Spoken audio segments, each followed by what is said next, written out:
మనం ఏ పని చేయాలన్నా అందుకు మన వెన్నెముక సహకరించాలి. ముందుకు వంగాలన్నా, తిన్నగా నిలబడాలన్నా, కూర్చోవాలన్నా, బరువులు ఎత్తాలన్నా, ఇలా ఏ పని చేయాలన్నా మన వెన్నెముక దృఢంగా ఉండాలి. అయితే మారిన మన జీవనశైలి, అలవాట్లు, రోజువారీ భంగిమల మూలంగా ఇవాళ మన వెన్నెముకపై ఒత్తిడి పెరిగి అది రోజు రోజుకు బలహీనంగా మారుతోంది. చాలా మందిలో వెన్నులోని డిస్కులు పక్కకు జారిపోతున్నాయి. దీంతో పక్కన ఉండే నరాలపైన ఒత్తిడి పెరిగి నడుము నొప్పి అనేది ఒక పెద్ద సమస్యగా మారుతోంది. అయితే ఇలాంటప్పుడు ప్రతినిత్యం కొన్ని ప్రత్యేకమైన యోగాసనాలను సాధన చేస్తూ ఉంటే మంచి ఫలితం ఉంటుంది. వెన్నులో డిస్కులు జారడం వల్ల తలెత్తే బాధల నుంచి ఉపశమనం కలిగించే యోగాసనాలు, వాటి సాధనలో మెలకువల గురించి ఇప్పుడు తెలుసుకుందాం.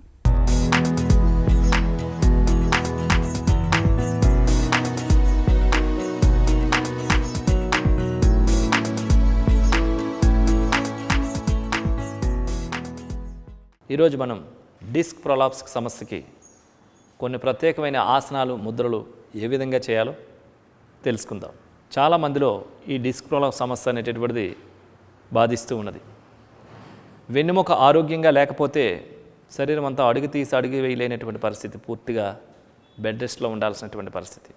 చాలామంది వైద్యులు చెప్తూ ఉంటారు 95% ఈ ప్రాబ్లం వ్యాయామం ద్వారా, యోగా ద్వారా మాత్రమే సెట్ కావాలి. ఈ డిస్క్ ప్రొలాప్స్కి అర్ధ చక్రాసనం, అర్ధ కటి చక్రాసనం, వీపు ముద్ర ఏ విధంగా చేయాలో చేసి చూద్దాం. అర్ధ చక్రాసనం, అర్ధ కటి చక్రాసనం ఏ విధంగా చేయాలో ఇప్పుడు చేసి చూద్దాం. ఈ అర్ధ కటి చక్రాసనం, అర్ధ చక్రాసనం నిలబడి చేసేటటువంటి ఆసనాలు. హాఫ్ చక్రం చూడడానికి ఎట్లా ఉంటుందో శరీరాన్ని ఆ ఆకృతిలో ఉంచితే దీన్నే అర్ధ చక్రాసనం అంటారు.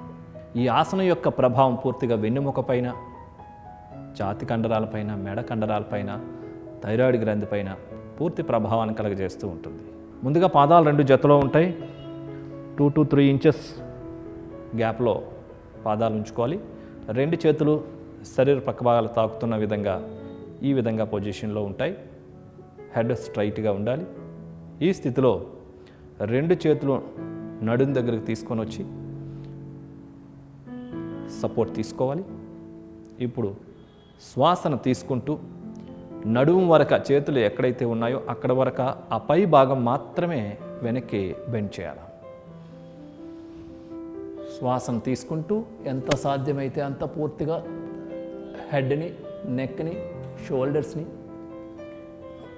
కాళ్ళు 2 స్ట్రైట్గా ఉండాలి. నడుము వరకు కూడా వీలైనంత వరకు పూర్తిగా వెనక్కి బెండ్ అయ్యి హెడ్ని కూడా వెనక్కి ఉంచి ఆసన స్థితిలో స్థిరంగా ఉండాలి. ఈ స్థితిలో శరీరాన్ని పూర్తిగా బ్యాలెన్స్ చూసుకోవాలి.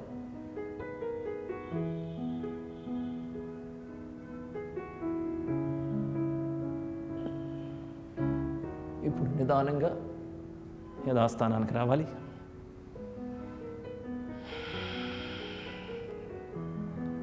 ఇంకొకసారి చేసి చూద్దాం.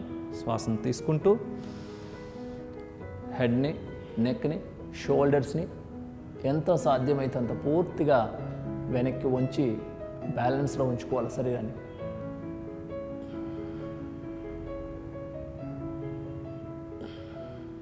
ఇప్పుడు మరలా యథాస్థానానికి రావాలి. ఈ ఆసనం వెన్నెముక పైన పూర్తి ప్రభావాన్ని కలగజేస్తూ ఉంటుంది. చేతులు రిలీజ్ చేసి శరీరానికి ఇరుప్రక్కల తాకించి ఉంచే విధంగా ఉంచుకోవాలి. అర్ధ కటి చక్ర ఆసనం. అర్ధ అంటే సగము, కటి అంటే నడుము, చక్రాసనం. ఈ సైడ్ వైపు నుంచి చూడడానికి ఇది కూడా చక్రాకృతిని పోలి ఉంటుంది. ఈ ఆసనం యొక్క పూర్తి ప్రభావం వెన్నెముక డిస్కుల పైన, నడుము పైన ప్రభావాన్ని కలుగజేస్తుంది. ఈ ఆసనాన్ని ముందుగా ఎడమ చేతితో చేద్దాం. 2 చేతులు శరీర పక్క భాగాలకు ఇరువైపులా ఉంటాయి. ముందుగా ఎడమ చేతిని సైడ్ వైపు రేజ్ చేస్తూ ఈ షోల్డర్ హైట్కి వచ్చిన తర్వాత లెఫ్ట్ హ్యాండ్ని అరిచేతిని ఆకాశం వైపు తిప్పి పూర్తిగా శ్వాసను తీసుకోవాలి. శ్వాసను తీసుకుంటూ ఎడమ చెవికి తాకించాలి. ఇప్పుడు శ్వాసను విడిచిపెడుతూ నిదానంగా రైట్ సైడ్ బెండ్ అవ్వాలి. పక్కకు మాత్రమే బెండ్ అవ్వాలి. కుడి చెయ్యి కుడికాలను తాకుతూ పూర్తిగా సైడ్కి కిందకి వెళ్తూ ఉన్నట్టుగా ఉంటుంది. ఎడమ చెయ్యి స్ట్రైట్గా ఉంటుంది. బెండ్ అవ్వకూడదు. ఎడమ అరిచేయి నేలకు చూస్తున్న విధంగా ఉంటుంది. కాలు బెండ్ అవ్వకూడదు. లెఫ్ట్ లెగ్ స్ట్రైట్గా ఉంటుంది, రైట్ లెగ్ స్ట్రైట్గా ఉంటుంది. శరీరాన్ని ఆసన భంగిమలో స్థిరంగా ఉంచాలి. ఇప్పుడు నిదానంగా మరలా యథాస్థానానికి రావాలి. శ్వాసను తీసుకుంటూ శ్వాసను విడిచిపెడుతూ లెఫ్ట్ హ్యాండ్ రిలీజ్ చేసి యథాస్థానానికి తీసుకొని రావాలి. అదేవిధంగా ఇప్పుడు కుడి చేత్తో చేస్తాం. కుడి చేతిని నిదానంగా రేజ్ చేసి షోల్డర్ హైట్కి వచ్చిన తర్వాత అరిచేతిని ఆకాశం వైపు త్రిప్పాలి. పూర్తిగా శ్వాసను తీసుకుంటూ కుడి చెవికి తాకించే విధంగా స్ట్రైట్గా ఉంచాలి. శ్వాసను విడిచిపెడుతూ ఎడం ప్రక్కకు పూర్తిగా వంగాలి. కుడి చెవిని తాకుతూ ఉన్నట్టుగా ఉంటుంది. ఎడమ కాళ్ళను తాకుతూ ఉండగా కిందకి వెళ్తూ ఉంటుంది.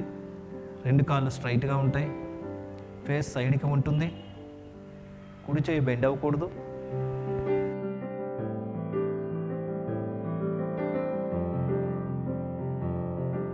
నిదానంగా యథాస్థానానికి రావాలి. శ్వాస తీసుకుంటూ శ్వాసను విడిచిపెడుతూ కుడి చెయ్యిని యథాస్థానానికి తీసుకొని రావాలి. ఇప్పుడు వీపు ముద్ర, ఇది కూర్చొని ఏ విధంగా చేయాలో చేసి చూద్దాం.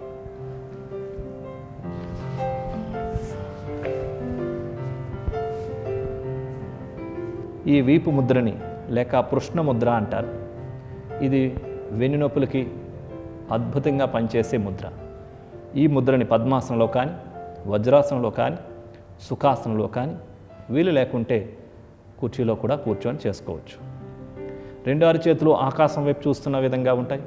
బొటన వ్రేలు యొక్క చివరి భాగానికి మధ్య వ్రేలు, కుడి చేతి యొక్క చిటికెన వ్రేలు తాకించి ఉంచాలి. ఎడమ చేతి యొక్క చూపుడు వ్రేలని బొటన వ్రేలు కింద, చూపుడు వేలు యొక్క గోరు భాగాన్ని బొటన వేలు కింద భాగాల్లో ఉంచి దీన్ని పృష్ణ ముద్ర లేక వీపు ముద్ర అంటారు. ఈ స్థితిలో వెన్ను నిటారుగా ఉండాలి. షోల్డర్స్ రిలాక్స్గా ఉంటాయి. హ్యాండ్స్ రిలాక్స్గా ఉంటాయి. ముద్ర రిలాక్స్గా ఉంటుంది. ఈ స్థితిలో కళ్ళు మూసుకొని ప్రశాంతంగా పూరక, కుంభక, రేచక, శూన్యక నియమాలని, నిష్పత్తిని పాటిస్తూ ప్రాణాయామం చేయాలి.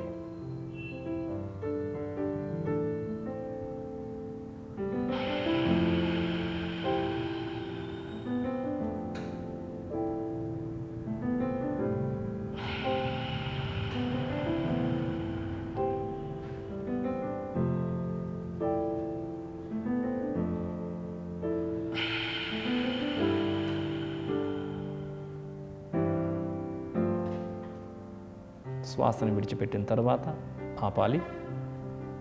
కళ్ళు తెరిచి ముద్రను రిలీజ్ చేయాలి.